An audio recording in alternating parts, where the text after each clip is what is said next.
on Twitter, at Josh Pate CFB. Catch him on every platform that exists.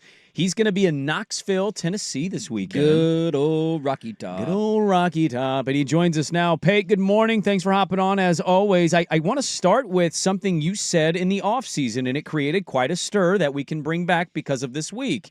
Georgia's going to Tennessee, as are you. I'm excited about this matchup. The stats don't sit in Tennessee's favor. Georgia's largely dominated this one.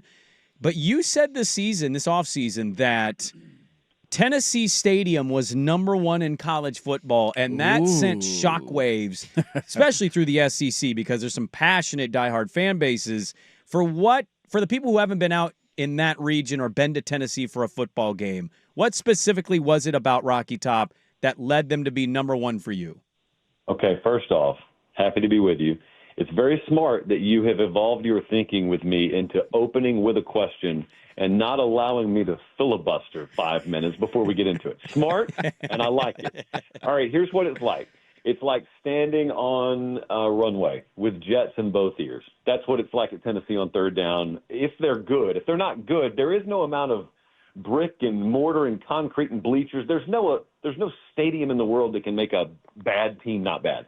But if they're good, and especially if like an Alabama or a Florida or a Georgia's in there, and it's a tight game, third quarter, fourth quarter, it's just unbelievable. It's the best environment I've ever been a part of. And I've been to all of them, and those people that, created the firestorm, pushed back on me left and right, those people, I came to find, have not been to all the stadiums. It's just that they've been to theirs, and they think theirs is the best, which is okay, but most of them are wrong, but that's still okay. But I've been there the last two times when they played Bama. So I've been there at Neyland Stadium's very best. And Neyland Stadium at its best has been louder than any place I've ever been in my life. Now that we're starting on this game, I do want to ask about it because, and you probably know the history better than I do. I feel like Georgia's got a hell of a run here going against the Volunteers, where Tennessee's nipped Alabama a couple of times, but usually then that follow-up game against Georgia does not go their way. So is this the year that maybe it changes? And then what am I to make of Gunnar Stockton needing 34 pass attempts against Austin Peay to throw for 227 yards? Is that a look-ahead spot? We got a big one on the horizon. Is that here's Josh Pate being right about the concerns maybe about Georgia's offense? What do we make of this matchup, and how long has this run been going on for Georgia? Look, I know you guys. I don't know. I don't want to judge you. Were you glued to the Georgia-Austin Peay game? We were not glued to that game. No, not quite. Not in any way. I'll be honest with you. Or neither were most of their players. So there was one of those weird, like, 3-hour weather delay things. Yeah. Clemson Troy was the same way. Anyway, I'm not making excuses. I'm just making excuses. So you pointed out something about Gunnar Stockton there. Gunnar Stockton's going on the road for the first time as the starting quarterback of Georgia, and they have what should be a pretty good matchup advantage, and that is their receiving core, which is completely overhauled, against Tennessee's secondary. Problem is, if you don't have the ability to execute on the matchup advantage, it doesn't really matter in the outcome of the game. And I question whether they can execute on it. I think most Georgia fans are questioning whether they can execute on it. If they can, this is pretty fundamental, and they'll go and they'll win. On the other side, this game last year, down in Athens, I stood on the field for it. I went to this one last year. It was one of the hardest-hitting games I saw all year. Two big misnomers about Tennessee. They're not a physical program. They're an extremely physical program. And the second one is they're a pinball offense, kind of, high-flying, high-octane. They run the ball as good as anyone. They run it 2,500 yards like clockwork every year. And they will run it again.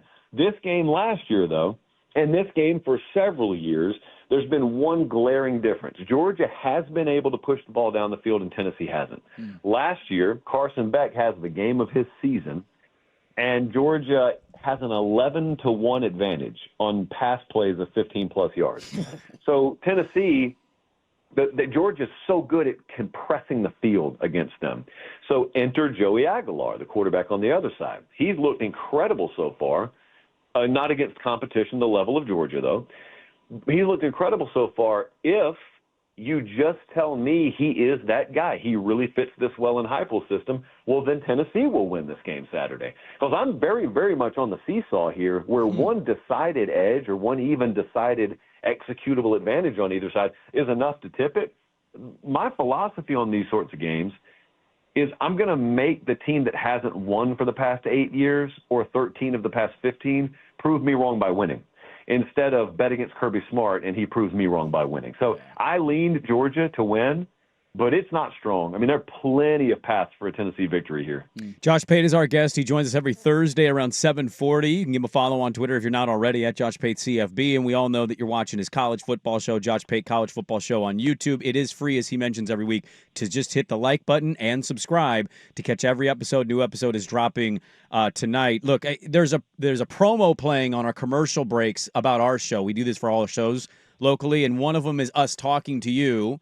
And it's me saying, I got Dabo and Clemson in the title game, and it's you going, well, that's mighty bold. And right now, it doesn't feel great to hear that in my own car. I know it's a big opportunity for Brent Keys and Georgia Tech, and I know you're really high on them to maybe get to an ACC title game. As big as that is for that program, because Georgia Tech's not known for this, I kind of feel like this is a huge one for Dabo. They did not look the part at all last week against Troy, and I know there was a weather delay, but they struggled out the gate in that one. They lost at home.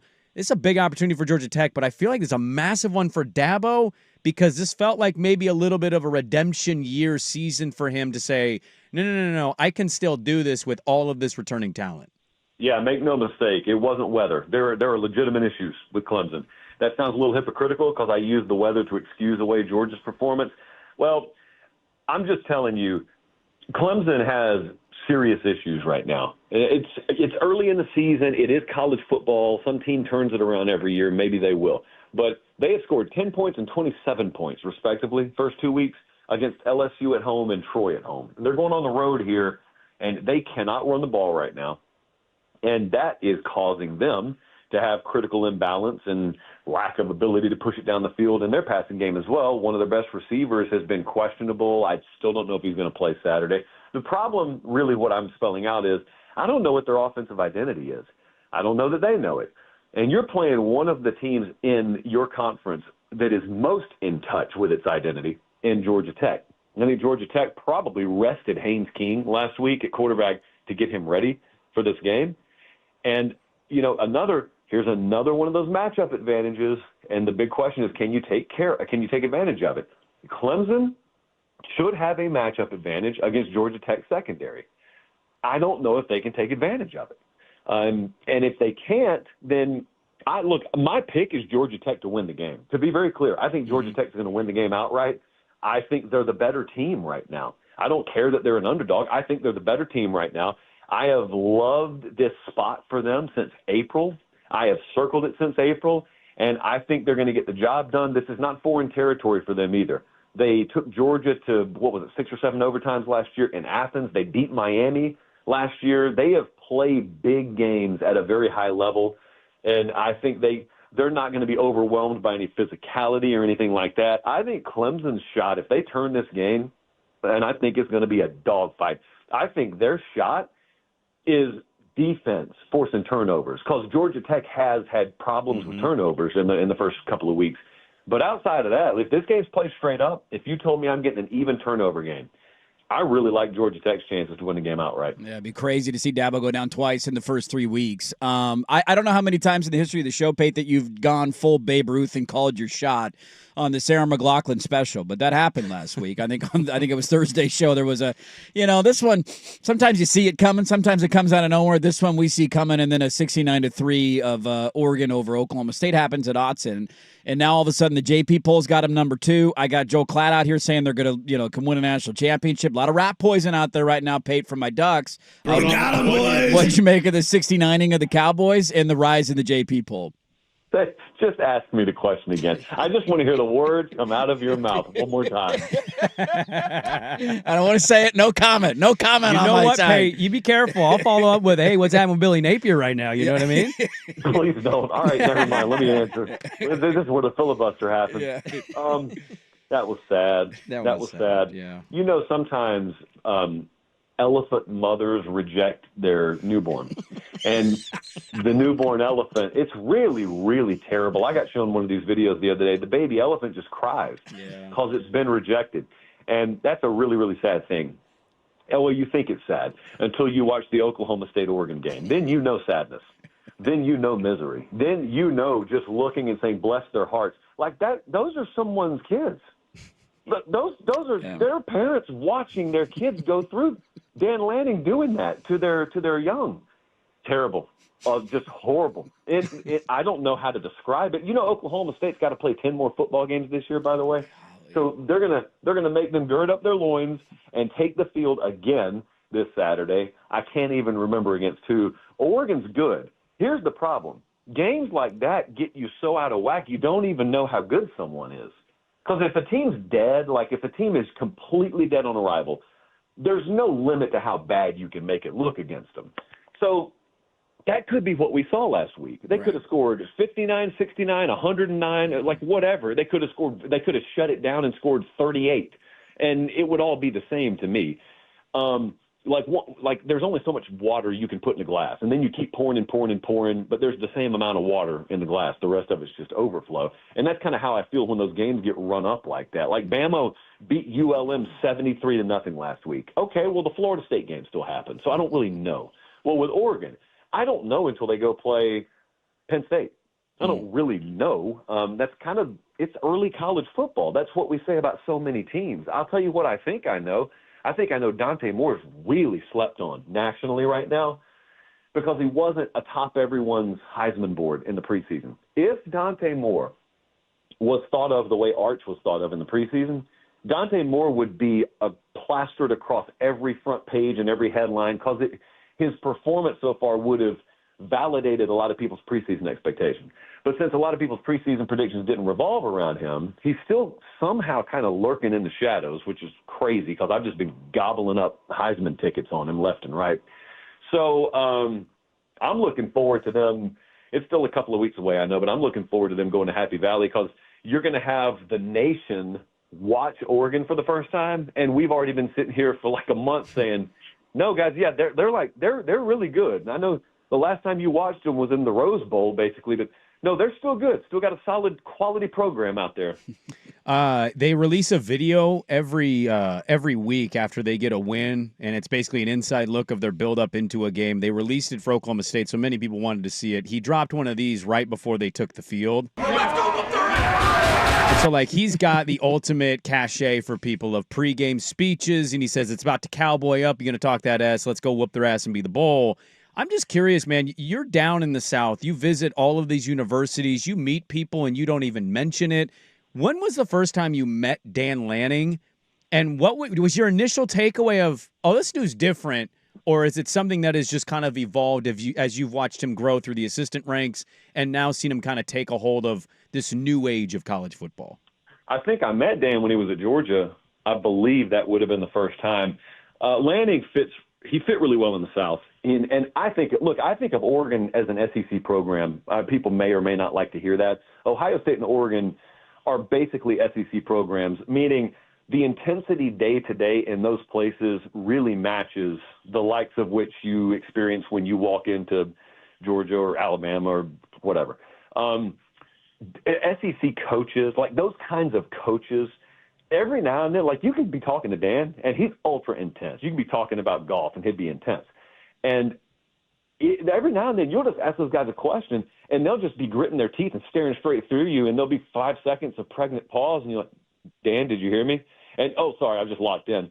And it's like watching a guy who has PTSD, except it's not PTSD. It's just something competitively about those guys that's wired different. But I met him back at Georgia, and you kind of knew, even at that point, there's an it factor. And you know it early. Like if you're blessed enough like me to be around all of these guys, you can pick it apart. You know when someone does and doesn't have it. You can tell when someone or an agent, the job kind of market, is trying to pretend a guy has the it factor, and he doesn't. And then there's another guy, you can't hide it. It bleeds through even if you try and cover it up. Dan Lanning's the latter. He's got it. And I think that he's probably now in that conversation. He will be until he wins a national title, where this whole dumb, what has he won? You know, because if you've never won a national title, you've never won anything. The only way to validate your existence as a coach and as a human is to win a national championship. Well, that's dumb. Lanning has I think he's got another 13 years to go in his age before he's as old as Saban was when he won his first title, just to give you an idea of the timeline we're working with here, and Saban ended up winning 7 of them.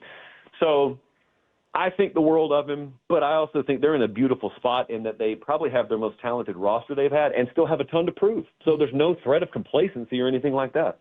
Good stuff, man. Every Thursday at 7:40, we get him for an extended period of time. He is a great friend of the program. We're very happy for all the growth he's had in his own show and in his career. He's great. He's the commissioner of the sport, Josh Pate, college football show on YouTube. You'll catch him on Bussin' with the Boys, catch him on ESPN, FanDuel, you name it. He's going to be on there on Twitter at Josh Pate. CFB. The Ramen Noodle Express is always fun on the Friday night lines. I love that. The Instagram stories are great. I was very happy for you. I know you've taken probably 1 million pictures with people. Has to be still kind of crazy to be screamed at from a crowd and go sign the Chali of supremacy yes. For a fan. That's like that's got to be a cool moment for you still. So it's really fun to kind of watch all of this stuff. And the Ducks plus 4.5 at Penn State is a line that exists right now if you want to scoop that one up. Hey, so is Oregon State plus 22.5 at Texas Tech this weekend. Don't forget about that. Damn right, brother. We're taking it. Go Bees. 0-2 to 1-2. Let's go. There we go. Good. Josh Pate on Twitter at Josh Pate CFB. We'll talk to you next week, Pate. All right. See you guys. All right. There we go. Good stuff from Josh Pate. Josh Pate College Football Show. Good stuff, man. A lot of rat poison out there. And he's right. We're not going to know who they are until they play Penn State. Even if they win the game, it doesn't mean much in the long term other than you're probably guaranteed to make the college football playoff because you're not losing more than 2 games the rest of the season, and 10-2 and a win over Penn State's good enough to make the playoff. Imagine meeting a psychotic Dan Lanning when he's just an assistant and you're like, hey, guy, nice to meet you. Guy? Hello? Right. Sorry, right. What's your deal, man? I mean, him driving, the story of him getting his first job tells you all you need to know about driving for it, yeah. Driving 12 hours overnight and changing in a bathroom at a rest stop. His whole story is a story of a guy who is wired different, ultra competitive, and just wants the opportunity to get the foot in the door to show you that he knows what he's doing. Yep, and he's taking advantage of it. Great stuff from Josh Pate. We give him every Thursday at 7:40.